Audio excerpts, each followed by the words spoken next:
All right. You read the title. So I'm just gonna be recapping everything. 1.5. Why? Because I thought it'd be a great idea. To be honest, I don't know if anyone else has done this. And I just might make this a series. Recap everything, per season before the new one comes out. And yeah, I'll be going over the banners, all the events that came out, major changes, and all the other mini things I feel like. Quick disclaimer though, I won't be going over As Dead, the Cryo Cube thing, story quests, and like dating events. Only because those are like gonna be here for like ever, I assume, and they're not like solely just part of 1.5, right? I just want to be like 1.5 only because they're gonna be limited and gone. And yeah, let's get into it.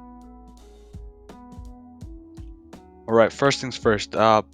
Banners. These are the things people look most forward to. I assume. I think majority of the player base is looking forward to banners during each one of these updates, right? Because new characters coming out, they want to pull them, this and that, right? And at 1.5, we got some bangers. I don't even think you can disagree. We got Zhongli, who's honestly cool as hell. I don't know who doesn't want Zhongli. And if you didn't pull Zhongli here, I'm sorry to say this to you. This will be the last chance ever, because I don't think Zhongli is getting a rerun in a very long time. And then we got Yuela. I hope I pronounced that name right. I'm really not good at pronouncing her name. But she's a great character too. Aesthetically, she looks, you know how she looks. And then like gameplay wise, she's got some of the best burst damage in the game.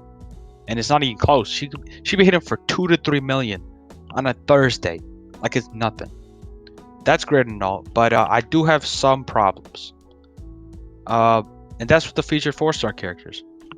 You know, with Yennefer being the new character, 4-star character that got released, I would say she and Xingqiu, if you don't have them, are probably the two characters you'd want. All the 4-stars that were featured, everything else was kind of just filler. They've been seen so many times. Noelle got another rerun. It's like her fifth rerun, which is crazy. Mahoyo's real stingy with this type of stuff. They do not like giving us the actual good characters like Shang Yun, Bennett, and Ning Wang. These characters don't see the light of day. But guess what? Mihoyo's like, you know what? These are too rare. We can't show them up. They're too good. And whenever they do come out, they're on sucky banners. Like Albedo, he's a good character, but people don't summon on Albedo. Come on now, we summoned on that banner for Bennett, and then Ning Wang and Bennett were on Kaching banner, which is a bait banner for Hu Tao. Yeah, that's basically it. They really went that good. It wasn't a major disappointment, but it was all right. And then moving on to the weapon banner, I don't think I can say anything bad about the weapon banners, besides for the fact for Zhongli's weapon banner, I wish instead of the catalyst they put like the staff of Homa or a staff that could be used for Zhongli, because I don't think we needed that catalyst, because I don't really know who uses it at the current moment. Maybe it's good for Yennefer. I really haven't tested it out. But yeah, besides that, it was all right. And if I have to give it a grade, it's probably a 7 out of 10. Moving on to events. The first events, quote unquote, I'm just gonna group this into one thing, was the Energy Amplifier slash Twisted Realm. They're basically the same thing. They just have different names. But yeah, it was the first event at 1.5 where you're basically tasked with doing a bunch of challenges, which were all around getting energy stones to do a bunch of other challenges in the Twisted Realm event. And I thought it was a good event. I personally enjoyed it. The introduction to it was short. You just talk to some old grandma lady, and bam, you're in real quick and out, pow pow. And I thought it brought a lot of diversity, because due to the fact that you can run different teams, even though your characters might not be built out. Say for example, you got like a Rosaria, who's like level 70, got like level 4 talents, and like okay artifacts. Just plug into like the boosts for like the stones, because each stone had like different boosts you could give to your characters. They just made it really cool, and I like that's the creativity part I liked around it. I liked about it. And previously we had events that were like so straightforward. They were just like, like, just do this, do this. It really was thinking, and having this creative control is really cool. And I like to compare this to the Elemental Cube event, which we've had, and it's definitely an upgrade, not even a question. It's 100% an upgrade. And I think we got a good amount of primos from this too, around 540 primo gems and a bunch of other rewards. We got books, we got more books, weapon upgrades, all that. Uh, yeah, I don't think I can say much else about this. It was a good event, and I'd give it an 8 out of 10. All right, now we're getting into the good stuff. All right, the Battlefront Misty Dungeon. Another great event, really cool, right? It introduced something really unique into Genshin, which was the ability to choose different characters, because you weren't allowed to use your own team, right? You weren't allowed to just pop up with your level 90 Zhongli, Ganyu, Hu Tao, like who else? Bennett team. You couldn't just do that no more, right? No, you got characters. They built on for you, and players were given the opportunity to complete 6 challenges.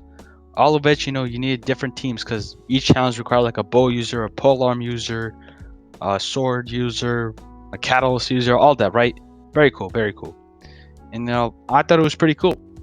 If I haven't made that clear already, just because like to the fact that I know my opinion's a bit biased on this, because I'm not someone who owns every character, especially the 5 stars, right? We got the ability to use 5 stars like Kaching and Albedo, and for people who don't have that, that was a cool experience because you might never get to use them again besides from like the player trials, and to use them in this challenge for like a good 10-15 minutes per challenge.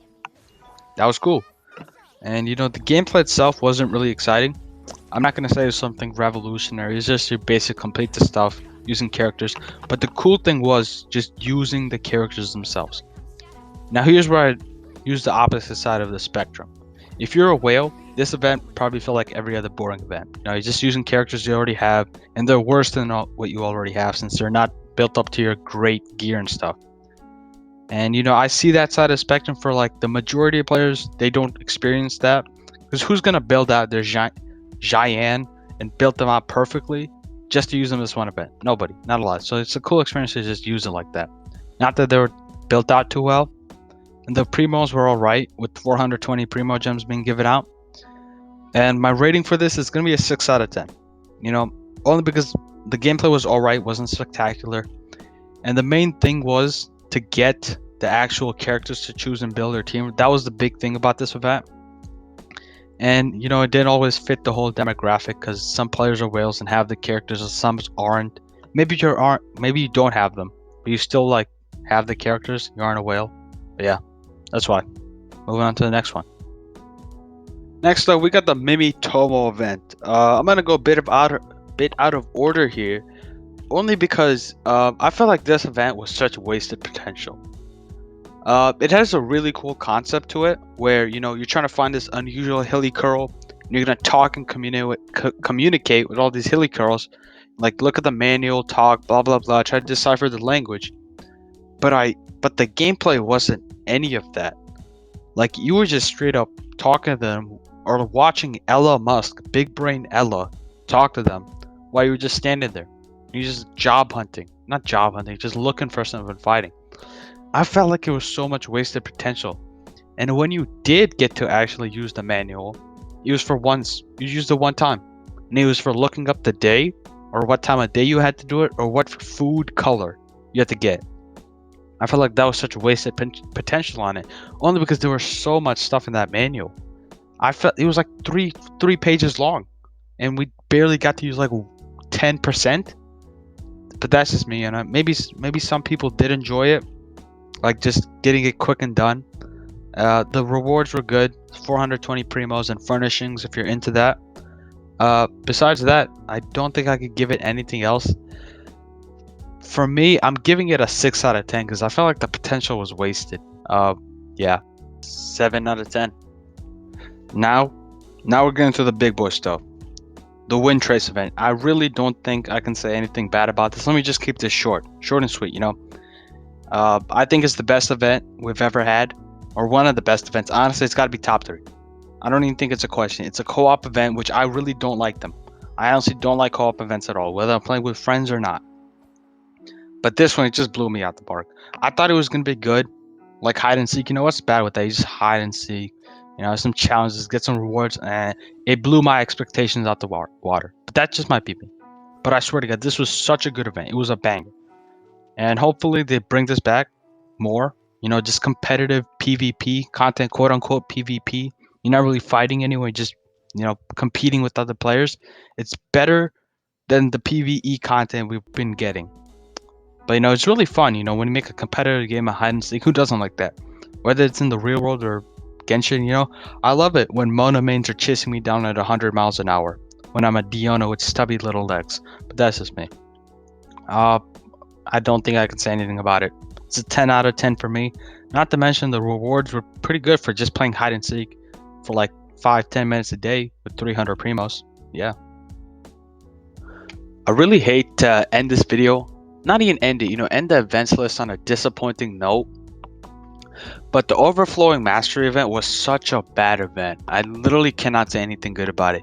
It wasn't really like this huge major event, but it was there for like a week. And it's basically you get double rewards. So you get 3 runs a day on the two domains of books. And well, they really weren't that good. I feel like Mihoyo should have buffed it where you get like 6 runs a day. You can just spend all your resin. I think that's 6 times 120 resin. Just straight up do it on these domains. Get your books. It's a great time for farming. But no, there's like 3 times a day because that's enough, right? On average, when I did it, I got 4 silvers and 4 browns, and that was on average. Below average was like 3 and 3, maybe. I don't know. But I didn't get too many good rewards. Out of the often, I did get like 3 gold books, but that was very rare. It was like I think I got that one time. Yeah, I don't know. They should have definitely buffed it because they were not enough books, especially when you have to upgrade so many characters. I could tell you, I think I have one level 10 character, talent level 10. That's my Ganyu. That's only because I've max farmed her books for 2 straight weeks. Like, they were just stingy with it. I can't say anything else. They should have buffed it. Uh, yeah. Don't call me. I don't think it's me being greedy. I just felt like it could have been done so much better. But hey, it's all right, I guess. It's really a 5 out of 10. I don't know. Wasn't really that good, but yeah. Moving on to the largest addition to 1.5, the creation system. I think that's what it's called, but I like to call it Sims, because that's basically what it is. You're playing Sims. Initially, when the system first came out, I was really questioning whether it would be like a staple within the game or just a fad that'll be blown out. Fortunately, it's not a fad. It's actually a really good thing. Uh, I'm not really one into this like system games where you just build stuff or like furnish. I'm not really good at that. I really don't have good taste. But this one I really enjoy. I've actually played it for like on some days I played between like 20 minutes to like 2 hours. I don't even know what's up with me. That's just me. If you ever tested it at all or played it, it's actually quite nice. Nice change from the usual Genshin, just farming all day. Maybe not the farming. I'll get into that. But there are some problems. I see with the one being the actual farming. Uh, you know, per object it can cost either between 4 to 12 to like even higher, like 48. Maybe not 48. It's quite expensive sometimes, and like you need to farm a lot of wood. And there's like 6 different types of wood. You need to get out of it, and you get 3 pieces per wood, and you gotta build like hundreds of these to like level up and stuff. Personally, I don't think it needs to be this time consuming because it can take up to hours just to do this, and you have to do this like every single day. Uh, that's my only like problem with it because it's really time consuming. I feel like they can just change that by either reducing the cost or just giving us more wood, and it'll per tree, maybe like 6 to 10 wood per tree. That'd be cool too. I know there are changes coming in 1.6. The Genshin team already said they're making like quality of life improvements and work on solutions for these problems. So I'm gonna take that into like factor when I grade it. It's a great system.